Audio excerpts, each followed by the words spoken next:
ఈరోజు 'మిరాయి' మూవీ చూడడం జరిగింది. ఇక రివ్యూ దగ్గరికొస్తే, కళింగ యుద్ధంలో అశోకను చక్రవర్తి తన నాలెడ్జ్‌ని 9 పుస్తకాల్లో షేర్ చేస్తాడు. ఇప్పుడు బ్లాక్ సోడ్ అనే ఓ వ్యక్తి ఆ 9 పుస్తకాలు చేజెక్కించుకోవాలనుకుంటాడు. ఇంతకీ మన మిరాయి దాన్ని ఆపగలిగాడా? లేదా? అనేది మీరు మూవీలో చూడొచ్చు. ఇక ప్లస్ దగ్గరికొస్తే యాక్షన్ సీక్వెన్సెస్. ట్రైన్ సీక్వెన్స్ అయినా, అలాగే ఇంటర్వల్ బ్లాక్ అయినా, అక్కడొచ్చే యాక్షన్ ఎపిసోడ్స్ అయితే నిజంగా చాలా బాగున్నాయి. ఫైట్స్ గురించయితే నేను చెప్పక్కర్లేదు. Music and BGM by Hari గారైతే చాలా బాగుంది.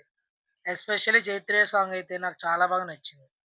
యాక్టర్ పర్ఫార్మెన్స్ దగ్గరికొస్తే 'శ్రియ' అయినా, 'రితికా నాయక్' అయినా, 'తేజ సజ్జా' అయినా, 'మంచు మనోజ్' అయినా, 'జగపతి బాబు' అయినా వీళ్ళందరూ చాలా బాగా యాక్ట్ చేశారు మూవీలో. ఇక మైనస్ దగ్గరికొస్తే అన్నెసెసరీ ట్రాక్స్.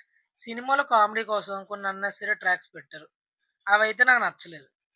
ఇక ఓవరాల్‌గా మూవీ ఎలా ఉందో చెప్పాలంటే ఒక లైన్‌లో ఇట్స్ ఎ విజువల్ స్పెక్టాకిల్. దీన్ని మీరు థియేటర్‌లో చూస్తేనే మీకు నచ్చుతుంది. అస్సలు మిస్ అవ్వద్దు. ఇక రేటింగ్ దగ్గరికొస్తే మన సినిమాకి 3.5 ఔట్ ఆఫ్ 5 స్టార్స్ ఇస్తున్నాం. మీకు కానీ ఈ రివ్యూ నచ్చితే ఒక సబ్స్క్రైబ్ చేయండి.